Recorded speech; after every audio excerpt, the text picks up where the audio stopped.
La première fois que j'ai entendu l'appel à devenir prêtre, c'est quand j'étais un petit garçon de 5 ou 6 ans. Je me souviens d'être allé à la messe avec mes parents et d'avoir entendu le prêtre dire, il faut prier pour les vocations parce que s'il n'y a plus de prêtres, il n'y aura plus l'Eucharistie. Et à ce moment-là, je me suis dit, bah, s'il faut des prêtres, alors moi, je serai prêtre.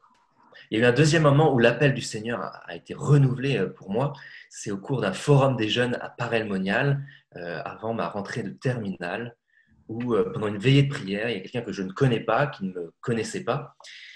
qui a reçu une motion de l'Esprit Saint dans son cœur et qui a dit, il y a ici un jeune homme qui n'a pas le courage de devenir prêtre, mais le Seigneur l'appelle. Et à ce moment-là, j'ai su que Dieu m'appelait et que je pouvais, si je le voulais, répondre oui à son appel. Alors, effectivement, drôle d'année pour être ordonné prêtre. Euh, je ne fais pas forcément un lien direct entre la crise sanitaire et l'ordination sacerdotale, mais ce que la crise a révélé, c'est qu'il y a beaucoup de solitude, beaucoup de tristesse dans ce monde, beaucoup de gens qui n'ont pas d'espérance. Et être ordonné prêtre, comme être chrétien en 2020,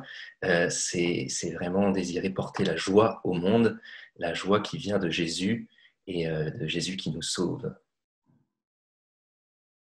Mon grand désir missionnaire, c'est que les paroisses de France, les paroisses d'Europe et les paroisses du monde entier vivent des vraies transformations pour être missionnaires, pour sortir, pour aller à la rencontre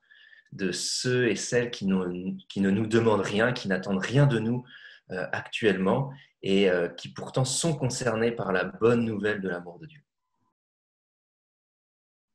Je ne sais pas quelle va être ma plus grande joie, puisque c'est un peu la surprise, je vais le découvrir, mais j'imagine que,